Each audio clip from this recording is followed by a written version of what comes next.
नमस्कार दोस्तों, स्वागत है एक बार फिर से आप सभी का आपके अपने YouTube प्लेटफॉर्म यूपी संगम बाय एमडी क्लासेस पर। तो दोस्तों, जैसा कि आप सभी जानते हैं कि आपका यूपी ट्रिपल पैट का एग्जाम 15 और 16 अक्टूबर को होने जा रहा है। अब आपके पास महज कुछ ही दिन बचे हुए हैं। इन बचे हुए दिनों में दोस्तों जरूरत है कुछ ऐसा कर लेने की, कुछ ऐसा जबरदस्त रिवीजन कर लेने की, कुछ ऐसा इंपॉर्टेंट मटेरियल पढ़ लेने की, ताकि आप 80+ नंबर बड़े आराम से लेकर आ पाए। जी हाँ दोस्तों, 80+ नंबर आने ही चाहिए, इससे कम में काम नहीं चलेगा।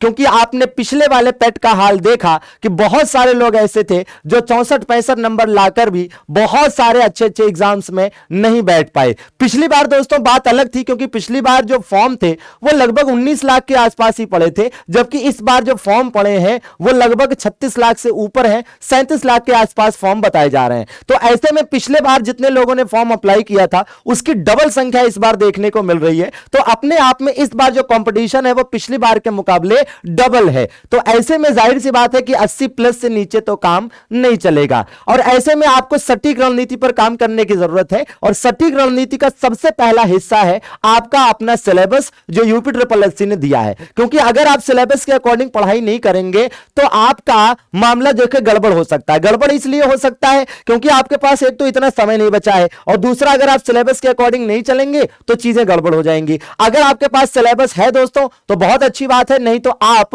हमारे एमडी क्लासेस ऑफिशियल एप्लीकेशन को डाउनलोड कर लीजिए प्ले स्टोर से। वहां पर आपको सिलेबस वाले कॉलम में सिलेबस मिल जाएगा, बिल्कुल इस तरह से मिलेगा दोस्तों। ये पूरा सिलेबस दे रखा है, जी हां, जबरदस्त तरीके से, चाहे वो हिस्ट्री हो, पॉलिटी हो, ज्योग्राफी हो, मैथ्स हो, हिंदी हो, सारा सिलेबस दे रखा है, वहां से आप डाउनलोड कर सकते हैं। हालांकि इस सेशन में हम बात करने वाले हैं कि करंट अफेयर्स, जी हां दोस्तों, अगर आप देखेंगे तो जो पूरा 100 क्वेश्चन आपका यूपी ट्रिपल पेट में आना है, उस 100 में से 50 क्वेश्चन अकेले जीके जीएस के हैं, और जीके जीएस में भी आप देखेंगे तो 10 क्वेश्चन अकेले करंट अफेयर के हैं। अब मैं आपको बता दूं कि ये जो 50 क्वेश्चन में सबसे ज्यादा चैलेंजिंग आपके लिए होने जा रहा है वो करंट अफेयर होने जा रहा है। भैया क्यों करंट अफेयर होने जा रहा है? क्योंकि बाकी सब में तो सिलेबस एकदम फिक्स है। जैसे हिस्ट्री है तो उसमें फिक्स है कि भैया भारतीय राष्ट्रीय आंदोलन पढ़ लेंगे तो 5 क्वेश्चन वहां से आ जाएगा। बाकी का जो रेस्ट पार्ट ऑफ हिस्ट्री है उससे 5 क्वेश्चन आएगा, और उसमें भी फिक्स है कि क्या क्या पढ़ना है। जैसे अगर आपने हिस्ट्री में ध्यान दिया होगा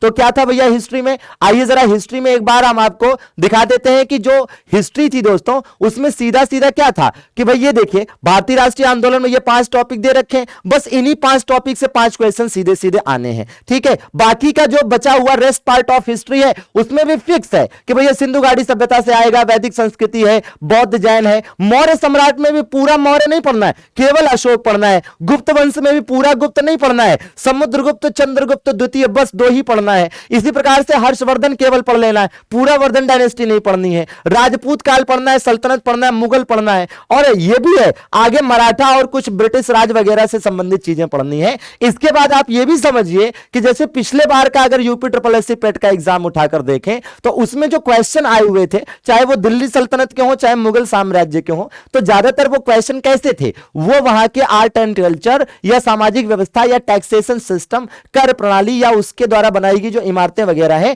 उससे पढ़ने की आवश्यकता है, वहां से क्वेश्चन देखने को आपको मिलेंगे। ठीक है भैया, तो एकदम फिक्स है। इसी प्रकार से बाकी भी सब्जेक्ट जो है उसमें भी फिक्स है। जैसे भूगोल का ही देख लीजिए तो बहुत ज्यादा नहीं दिया हुआ है, सीधा सीधा एकदम फिक्स है कि भैया है ना क्या पढ़ लेना है, नदियां पढ़ लीजिए, नदी घाटियां पढ़ लीजिए, भूजल संसाधन पढ़ लीजिए, पर्वत पहाड़ियां हिमनत पढ़ लीजिए, मरुस्थल पढ़ लीजिए, वन पढ़ लीजिए। तो मतलब कुल मिलाकर चीजें फिक्स हैं हर सब्जेक्ट में। लेकिन अगर आप देखें तो किसमें सबसे ज्यादा दिक्कत वाली बात है? सबसे ज्यादा जो दिक्कत वाली बात है वो आपका करंट अफेयर्स को लेकर है। क्योंकि करंट अफेयर्स में आप देखेंगे तो क्या लिखा है, भारतीय एवं वैश्विक, बात खत्म। कुछ और करंट अफेयर में सिलेबस ही नहीं दिया है। तो सबसे बड़ी समस्या बच्चों के साथ यह हो रही है कि आखिर करंट अफेयर्स में क्या टॉपिक पढ़ना है, क्या नहीं पढ़ना है, कैसे चीजों को कवर किया जाए। तो इन्हीं मुद्दों पर बात करने के लिए हम इस सेशन के माध्यम से हाजिर हुए हैं दोस्तों, और आपको सीधा सीधा लिए चलते हैं कि करंट अफेयर्स में क्या पढ़ना है। और करंट अफेयर्स की बात शुरू करने से पहले आपको बता दें कि 80+ लाने के लिए आपको बहुत ज्यादा परेशान होने की जरूरत नहीं है, सटीक रणनीति पर काम कर लीजिए। उसमें से एक रणनीति आपके इकोनॉमिक्स के बारे में भी बताना चाहूंगा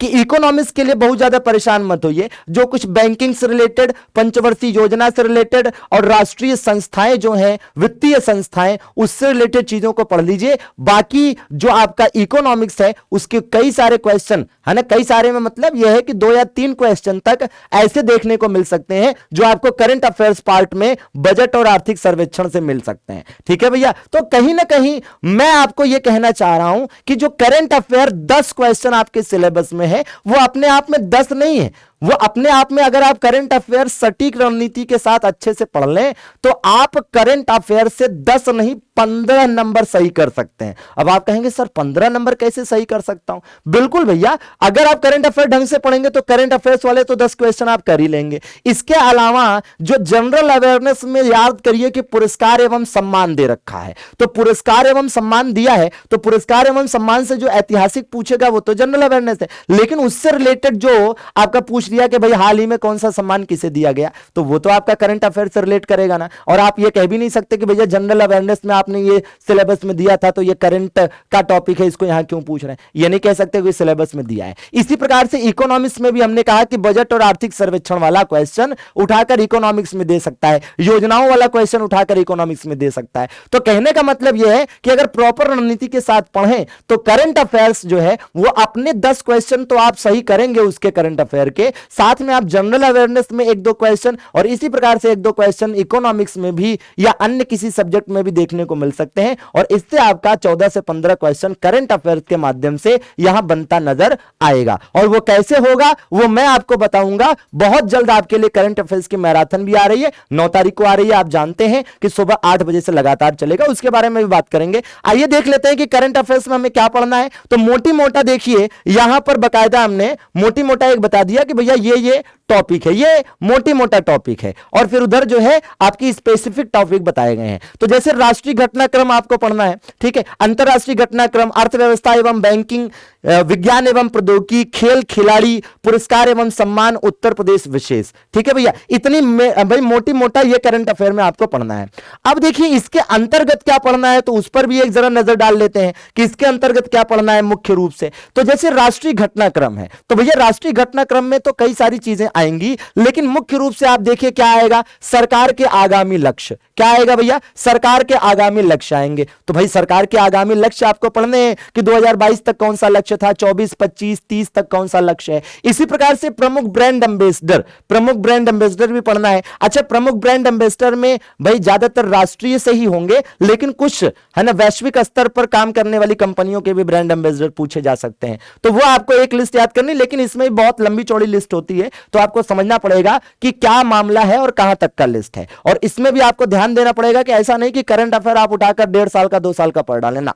आपको करंट अफेयर्स कितना पढ़ना है, तो आपको 6 से 8 महीने का करंट अफेयर कवर करना है। तो भैया सिंपल सी बात है कि 1 जनवरी 2022 से उठाइए और लाकर मैक्सिमम 15 सितंबर 2022 तक खत्म कर दीजिए। मतलब यह है कि आपको केवल और केवल 2022 का करंट अफेयर पढ़ना है। मैक्सिमम जो क्वेश्चन आते हैं, यूपी ट्रिपल एससी का अपना अनुभव बता रहा हूं कि 6 से 8 महीने से ज्यादा का करंट अफेयर नहीं पूछेगा। अगर आप 1 साल के बारे में सोच रहे हैं तो बिल्कुल मत सोचिए, क्योंकि वो आपके ऊपर बर्डन भी बढ़ेगा, है ना, इतने कम समय में कवर भी नहीं हो पाएगा। और ये यूपी ट्रिपल एससी है, या आरओ या फिर पीसीएस नहीं है कि आप साल भर का करंट अफेयर पढ़ने जाएं। ठीक है भैया, तो देखिए, तो सरकार के आगामी लक्ष्य हो गए, प्रमुख ब्रांड एम्बेसडर हो गए। ठीक है, इसी में आप देखिए खनिज उत्पादन व भंडारण हो गया। ठीक है, खनिज उत्पादन व भंडारण वाला क्वेश्चन आपको जनरल अवेयरनेस में भी देखने को मिल सकता है, हालांकि स्पेसिफिक सीधे सीधे ये टॉपिक जनरल अवेयरनेस में सिलेबस में नहीं दिया है। ठीक है, प्रमुख ऑपरेशन आपको पढ़ने हैं। अब ये प्रमुख ऑपरेशन भारत के राष्ट्रीय स्तर पर भी हो सकते हैं, कुछ अंतरराष्ट्रीय स्तर वाले भी हो सकते हैं। जैसे याद करिए ऑपरेशन गंगा, यूक्रेन से मेडिकल छात्रों को निकालने के लिए। ठीक है भैया, इसी प्रकार से कौन क्या कहां। अब इसमें क्या है, इसमें भी राष्ट्रीय और अंतरराष्ट्रीय दोनों आता है। भाई राष्ट्रीय स्तर पर कौन कैबिनेट, जैसे पूरी की पूरी कैबिनेट जो है उसमें, है ना, कौन सा मिनिस्ट्री है ना किसको मिली हुई है, या फिर कौन है ना किस महारत्न कंपनी का अध्यक्ष या सीईओ है, या तो फिर जो हाल ही में जो चेंजेस हुए हैं जैसे राष्ट्रपति नए बन गए हैं, उपराष्ट्रपति बन गए हैं, ठीक है, इसी प्रकार से जो भी और चेंजेस हुए हैं तो कौन क्या कहां में वो भी पढ़ना है।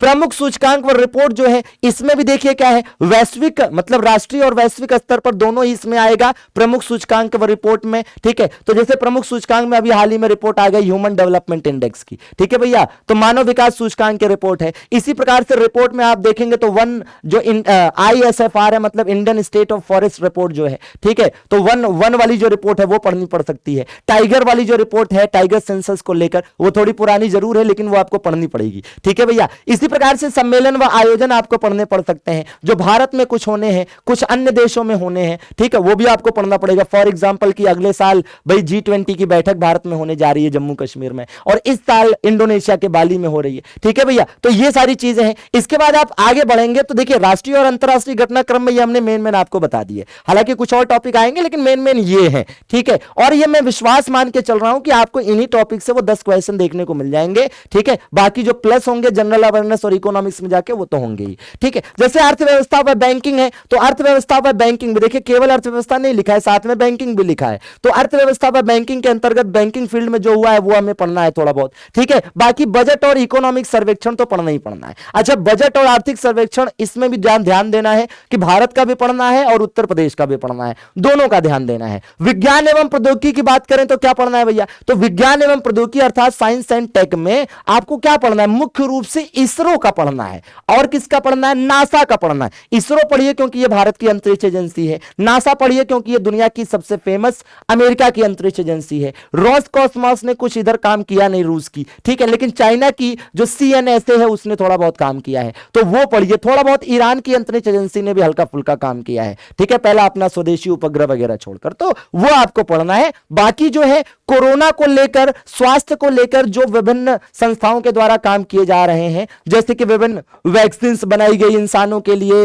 है ना, बाकी जानवरों के लिए, बच्चों के लिए, तो वो थोड़ा बहुत पढ़ना पड़ेगा। तो वो आपका विज्ञान एवं प्रौद्योगिकी के अंतर्गत आ जाएगा। इसी प्रकार से खेल एवं खिलाड़ी में जब हम चलेंगे तो हमारे लिए मुख्य रूप से जो टारगेट होंगे वो क्या होंगे, ओलंपिक और राष्ट्रमंडल होंगे। इसमें भी ओलंपिक कम होगा, राष्ट्रमंडल ज्यादा होगा क्योंकि ओलंपिक थोड़ा पुराना हो गया, ठीक है। अगर ओलंपिक से क्वेश्चन आएगा तो हम उसे जनरल अवेयरनेस का पार्ट मान लेंगे क्योंकि जनरल अवेयरनेस में खेल एवं खिलाड़ी करके, है ना, खेल से संबंधित चीजें जो सिलेबस में है वो दी हुई हैं। तो ओलंपिक से क्वेश्चन आ सकता है बट वो जनरल अवेयरनेस में आएगा, ऐसा मेरा मानना है। बाकी करंट अफेयर्स में जो आएगा वो राष्ट्रमंडल से आएगा, कॉमनवेल्थ से आएगा, ठीक है। आगामी खेल प्रतियोगिताओं से भी क्वेश्चन आ सकता है क्योंकि इधर बीच कई सारी खेल प्रतियोगिताओं को लेकर खतरे के बादल मंडराए हैं, है ना। जैसे कि आप देख लीजिए कि एशियाई खेल जो आपका होंगजू वहां पे चाइना में होना था वो भी अगले साल के लिए टल गया है, ठीक है, कोरोना की वजह से। तो कहीं ना कहीं आगामी खेल प्रतियोगिताएं भी हैं और कई सारी आगामी खेल प्रतियोगिताएं चूंकि भारत में होनी है इसलिए उनको भी याद करना जरूरी होगा। पुरस्कार एवं सम्मान में तो चीजें याद करनी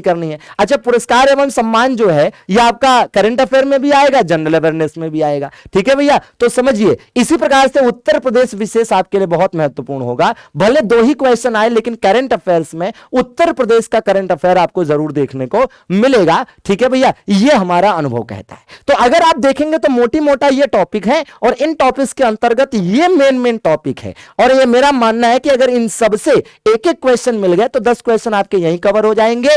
प्लस पुरस्कार एवं सम्मान वाला अगर जनरल अवेयरनेस में भी आता है और आएगा चूंकि सिलेबस में दिया है, खेल एवं खिलाड़ी वाला भी जनरल अवेयरनेस में आता है तो चूंकि दिया है तो आएगा ही आएगा। और इकोनॉमी में बजट और आर्थिक सर्वेक्षण से इकोनॉमी में आता है तो हम ये मान के चलते हैं कि आप करंट अफेयर अच्छे से पढ़कर केवल आप पेट में 15 के आसपास नंबर बड़े प्यार से बना सकते हैं, लेकिन सटीक रणनीति पर काम करने की जरूरत है। और मैं फिर बता रहा हूं कि आपके लिए जो करंट अफेयर है उसकी टेंशन आपको लेने की जरूरत ही नहीं है, आप हम पर छोड़ दीजिए और 9 अक्टूबर को सुबह 8 बजे तैयार रहिए, ठीक है। 9 अक्टूबर के दिन सुबह 8 बजे से लगातार 10 नंबर वाली क्लास पूरे साल का निचोड़ करंट अफेयर्स को फोड़ कर रख देंगे और 80 नंबर अपने लिए सुनिश्चित करके आएंगे।